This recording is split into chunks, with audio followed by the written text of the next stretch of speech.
2024학년도 1학기 중간고사 지구과학원 운전고 내신 분석 리포트입니다. 우선 운전고는 객관식 25문항이었고요. 그 다음에 수능 특강이나 고3 모의고사, 그 다음 내신 기출에서 이제 골고루 출제가 좀 됐어요. 그래서 다양한 문제들이 출제가 됐지만 예년에 비해서는 상대적으로 난이도가 많이 높은 문제가 빈도수가 좀 적었다라는 게 총평이라고 할 수 있고요. 그래서 한 문제 정도에서 이제 1등급, 2등급이 나뉘지 않았을까라고 생각이 드는 시험이었습니다. 타 학교에 비해서는 범위가 좀 넓었어요. 이제 특이사항을 좀 보시면 타 학교가 보통 처음부터 이제 지질 구조 정도까지면 운전고 같은 경우는 그 뒤에 있는 상대 연령이나 절대 연령 그리고 지질 시대까지 일단은 전체를 이제 아우르는 시험을 출제를 했고요. 대신 절대 연령 문제가 이제 방사성 동위원소 문제가 조금 어려운데 이제 그 문제는 기본형 문제로 한 문제 정도만 출제가 됐습니다. 그 다음에 상대 연령도 이제 어렵게 내려고 하면 부정합 이런 것들이 연계돼서 굉장히 어렵거든요. 근데 그 문제도 이제 내신 기출이나 모의고사에 나왔던 형태의 문제였기 때문에 난이도가 너무 많이 낮았다는 아니겠지만 상대적으로 많은 높은 난이도의 문제들은 좀 지양하는 그런 식의 문제가 나왔고요. 그래서 내신 대비 기간에 이제 타 학교의 내신 기출 문제나 이런 것들을 좀 꼼꼼히 풀어봤으면 너무 새로운 문제들은 아니었다라고 생각할 수 있을 것 같습니다.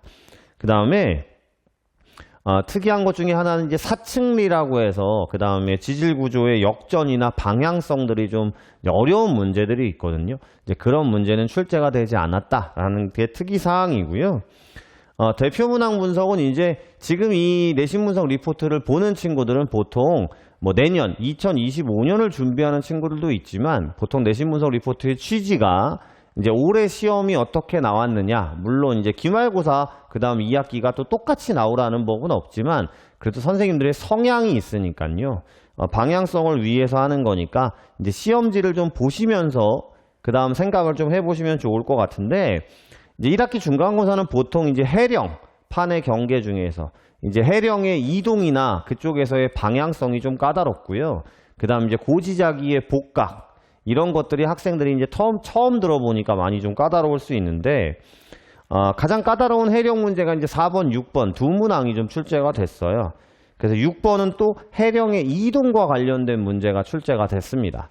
그냥 아예 모르는 친구들은 까다롭다, 어렵다라고 여길 수 있겠지만 이제 이 문제가 수능 특강에 출제가 됐고요. 그 다음에 이제 내신 수업 시간에 학생들에게 이 문항이 어려우니 당연히 이제 설명들을 자세하게 들어갈 거고 예시 문항을 설명했기 때문에 이 부분을 정확하게 들었다면 충분히 풀 수 있었던 문제라고 저는 보여집니다. 그 다음 학생들이 까다로워하는 이제 고지잡기 복각 문제가 이제 5번, 7번, 그 다음에 9번 세 문항이나 앞부분에 배치가 돼 있어요. 이제 고지잡기 복각은 살면서 학생들이 들어본 적이 없기 때문에 거기다 이제 방향성, 대륙의 이동 이런 부분들이 많이 어려워들 합니다. 그래서 그 부분을 어렵기 때문에 내신 준비 기간에 잘 준비를 했어야죠. 왜냐하면 어려운 것이라는 게 포인트가 딱 정해져 있지 않겠습니까? 그래서 그 문항이 세 문항 정도 출제가 됐는데 보통 이제 고3 모의고사 문제였고요. 그 다음 내신 대비 교재에 수록이 돼 있었던 문제이기 때문에 항상 얘기하지만 평상시 내신 대비 교재에서 있는 문제들을 정확하게 좀 확인을 하고 수능 특강 공부를 좀 하셨으면 좋겠다라는 게 포인트고요.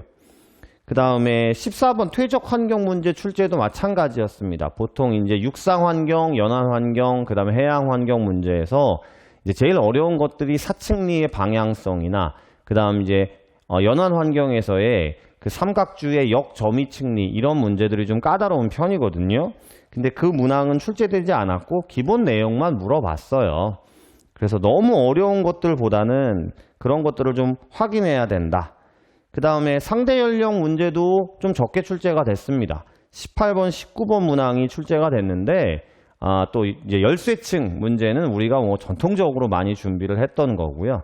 이 지질 구조와 연계돼서 많이 복잡한 상대 연령 문제는 출제가 되지 않았으니까 자주 언급됐던 내용에 대해서 정확하게 공부를 하는 게 중요하지 않나 싶고요. 그 다음 22번은 작년 수특 기출이었고 작년 거였습니다. 올해 게 아니라.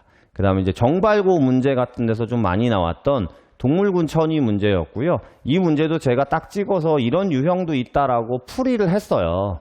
학생들이 풀어봤던 형태가 고스란히 나왔기 때문에 준비는 물론 난이도가 가장 높다고 생각될 수도 있고, 이런 유형의 문제가 이제 문제집에 많지는 않기 때문에 그거를 이제 한번 풀고 놓쳤던 친구들은, 그러니까 총평으로 다시 말씀드리면 본인이 내신 기출문제나 수특을 풀었을 때 자기가 까다로웠던 문제들은 오답 정리를 해놓고 나중에 시험 보기 직전에 다시 풀어봐야 되는 것이 너무나 당연한 건데, 우리 친구들이 그런 부분을 놓친 친구들은 상대적으로 또 점수가 낮지 않았을까 생각하는 그런 시험이었다고 볼 수 있습니다.